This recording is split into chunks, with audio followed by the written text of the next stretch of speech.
Jumanji the next level. ये कहानी पिछली कहानी के 2 साल बाद की कहानी है, जहाँ पर हमें स्पेंसर को दिखाया जाता है जो न्यूयॉर्क पढ़ाई के लिए शिफ्ट हो चुका है और तभी उसे मार्था का मैसेज आता है। वो अपने पुराने दोस्तों को मिस करता है, इसीलिए वो अपने होम टाउन आ जाता है, जहाँ पर ये चारों के चारों एक बार फिर से क्रिसमस के दिन मिलने का तय करते हैं। और इनके मिलने की जगह होती है नौराज। अब तीनों की तीनों दोस्त पहुँच जाते हैं, लेकिन स्पेंसर जो पिछली कहानी में ब्रेवस्टोन था वो वहाँ पर नहीं पहुँचता। इसीलिए तीनों के तीनों उस जगह जाते हैं जहाँ पर स्पेंसर रहता है, यानी कि उसके घर पर। स्पेंसर के घर पर इन्हें स्पेंसर के दादाजी और उनका एक पुराना पार्टनर जिसका नाम माइलो है वो मिलते हैं। जब स्पेंसर के बारे में पूछते हैं तो उन्हें कुछ नहीं पता होता। ये सब नीचे बेसमेंट में जाते हैं, जहाँ पर जुमांजी गेम, जिसे पिछली कहानी में तोड़ दिया गया था, वो अब भी पूरी तरह से ठीक होती है।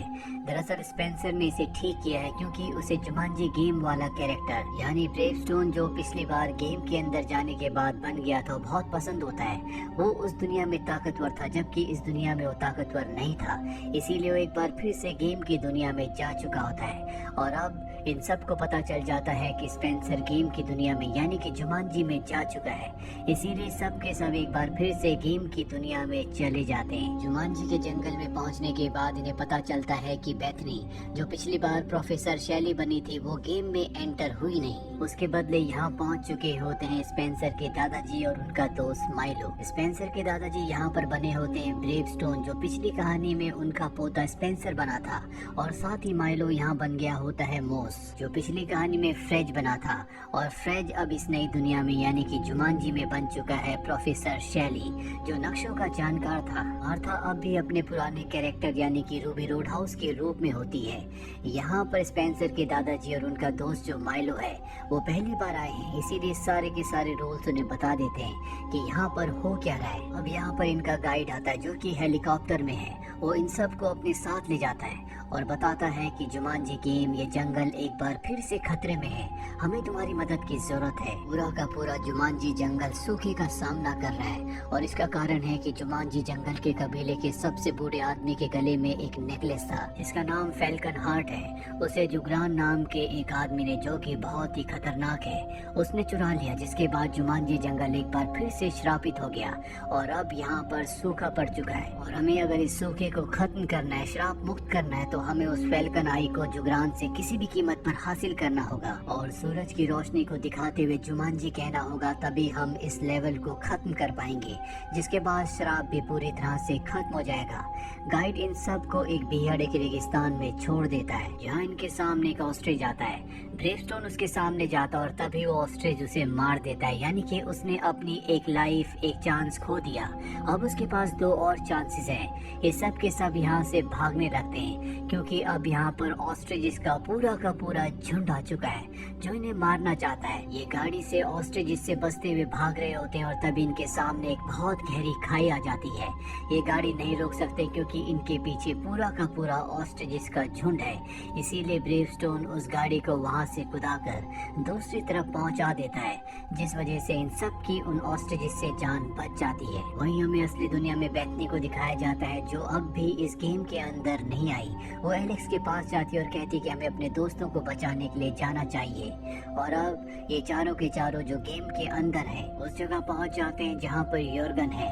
यहाँ पर ब्रेवस्टोन की एक गर्लफ्रेंड होती है जो कि एक क्लू है। उसे फॉलो करते हुए योर्गन के लोगों तक पहुंच जाते हैं जिनके पास एक चेस्ट होता है जिसके अंदर ज्वेल है। अब ये सोच ही रहे होते हैं कि इस चेस्ट को, ज्वेल को कैसे वहाँ से उड़ा कर ले जाएं। तभी यहाँ पर लाइट बंद हो जाती है और एक लड़की जिसका नाम मिंग फ्लीटफुट होता है वो चेस्ट की चाबी चुरा कर भाग रही होती है, लेकिन ब्रेवस्टोन उसे पकड़ लेता है और योर्गन के हाथ सौंप देता है। लेकिन बाद में उसे पता चलता है कि ये और कोई नहीं बल्कि स्पेंसर है, जो इस बार गेम के एक नए कैरेक्टर के रूप में है जिसका नाम मिंग फ्लीटफुट है। अब इनके साथ मिंग यानी कि स्पेंसर भी आ चुका है। ये सब के सब आगे की प्लानिंग करते हैं। इसके मुताबिक मिंग, ब्रेवस्टोन और मूस ये सब के सब कैमल्स यानी कि ऊंट लेने के लिए जाते हैं, जबकि रूबी और शैली ये दोनों के दोनों बेरीज लेने के लिए जाते हैं। अब रूबी किसी तरह से पानी से बचते हुए बेरी के पेड़ तक पहुंचकर बेरी जब वापस ला रही होती है तो पानी में गिर जाती है। उसकी मदद के लिए शैली अपना हाथ आगे बढ़ाता है और जब वो उसका हाथ खींचता है तो इन दोनों की पावर्स एक्सचेंज हो जाती है, यानी कि रूबी की बॉडी में जो कैरेक्टर था वो शैली की बॉडी में चला जाता है और शैली की बॉडी का कैरेक्टर रूबी के बॉडी में आ जाता है। ये दोनों की दोनों अपने पहले वाले कैरेक्टर में रहना चाहते हैं, इसीलिए शैली वो सारे एक्शंस रिपीट करता है जो कि रूबी ने किए थे और एक बार फिर से इनके अंदर के कैरेक्टर यानी कि जो अंदर असली के इंसान होते हैं वो बदल जाते हैं, ये पहले की तरह बन जाते हैं। वहीं ब्रेवस्टोन, मिंग और मोस को दिखाया जाता है जो कैमल लेने के लिए पहुंच चुके हैं।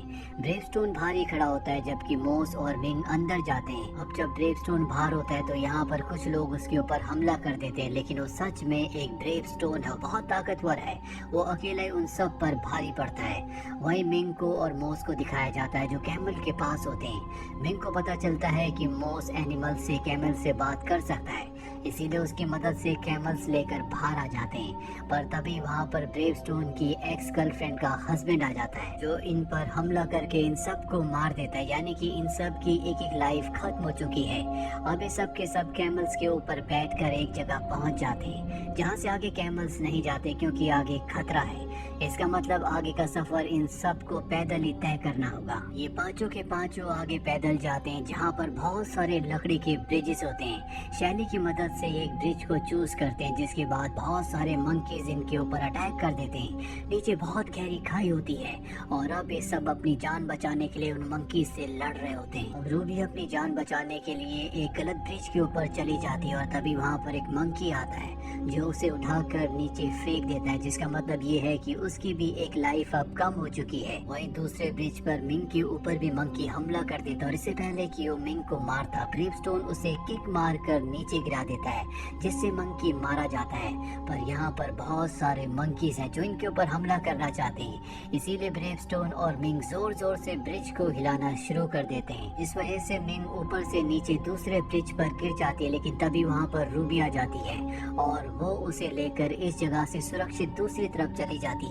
अब सब के सब दूसरी तरफ पहुंच चुके हैं, लेकिन अब भी मंकीज इनका पीछा कर रहे होते हैं और तभी यहाँ पर एलेक्स एक घोड़े के ऊपर आ जाता है। घोड़े की मदद से वो सभी मंकीज को यहाँ से भगा देता है और हमें पता चलता है कि एलेक्स के पास जो घोड़ा है दरअसल में वो बेथनी है। इस बार वो एक घोड़े के रूप में यहाँ पर आई है। यहाँ पर जितने भी बाकी कैरेक्टर्स होते हैं सब अपनी अपनी दो लाइफ्स खत्म कर चुके हैं, यानी कि इनके पास एक एक चांस है।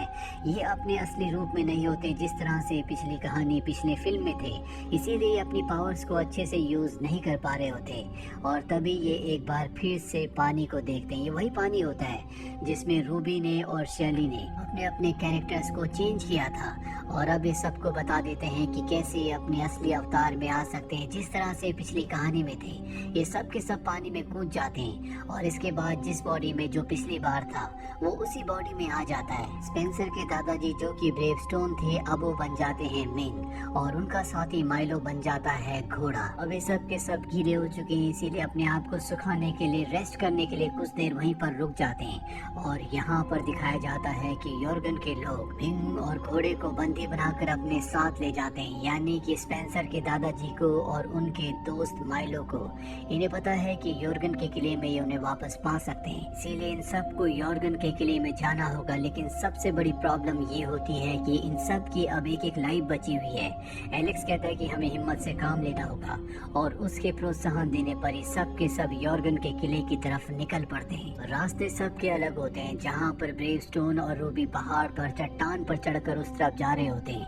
वहीं एलेक्स को दिखाया जाता है जो यॉर्गन के लोगों के साथ मिलकर किले के अंदर जा रहा होता है। मोस और शैली भी उनके पीछे पीछे होते हैं, लेकिन गार्ड उन्हें रोकते हैं। दरअसल गार्ड्स को ये लगता है कि ये वो व्यापारी है जिनसे मॉर्गन ने नेकलेस का यानी कि फैल्कन हार्ट का सौदा किया है, इसीलिए वो उन दोनों को बहुत इज्जत के साथ अंदर ले जाते हैं। वहीं हमें ब्रेवस्टोन को और रूबी को दिखाया जाता है जो बर्फीली चट्टान के ऊपर चढ़ रहे होते हैं। ब्रेवस्टोन जो कि असल में स्पेंसर है वो रूबी को यानी कि मार्था को बताता है कि मैं तुमसे प्यार करता था, लेकिन तुम्हारी कॉलेज लाइफ बहुत ज्यादा सक्सेसफुल है, इसीलिए मुझे इनसिक्योरिटी हुई क्योंकि मैं स्पेंसर के रूप में कमजोर था और मैं गेम के अंदर दोबारा आ गया।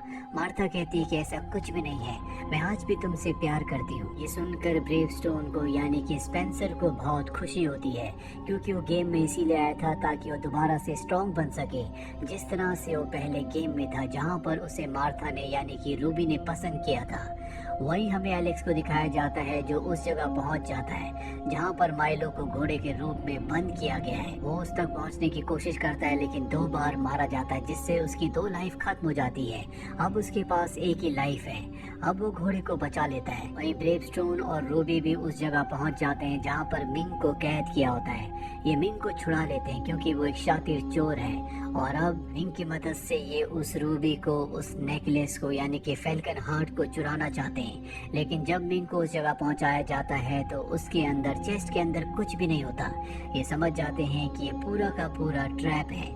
वहीं हमें शैली और मॉस को दिखाया जाता है जिन्हें यॉर्गन के लोग यॉर्गन के पास लाते हैं ताकि वो फैल्कन हार्ट का सौदा यॉर्गन से कर सके। दरअसल यॉर्गन फैल्कन हार्ट के बदले इनकी सिस्टर से शादी करना चाहता है, लेकिन इनके साथ इनकी सिस्टर नहीं होती।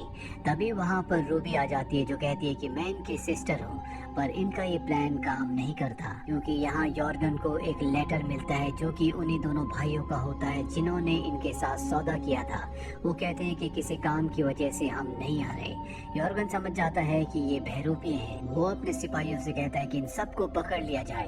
तभी यहाँ पर ब्रेवस्टोन आता है जो कि बहुत ही ताकतवर होता है। वो यॉर्गन के ऊपर हमला करता है और यॉर्गन को उसके प्रहार का कोई भी असर नहीं होता क्योंकि वो उससे भी बहुत ज्यादा स्ट्रॉन्ग है, और वो ब्रेवस्टोन को उठाकर फेंक देता है। ब्रेवस्टोन अपनी जेब से उसी बेरी को निकालता है जो उसने अपने साथियों की मदद से हासिल की है, और जब यॉर्गन उस बेरी को देखता है तो वो पीछे हट जाता है और अपने आदमियों को इनका सामना करने के लिए कहकर यहाँ से निकल जाता है। दरअसल अब वो उन 2 भाइयों के पास जाना चाहता है जो यहाँ पर यॉर्गन से सौदा करने के लिए आने वाले थे।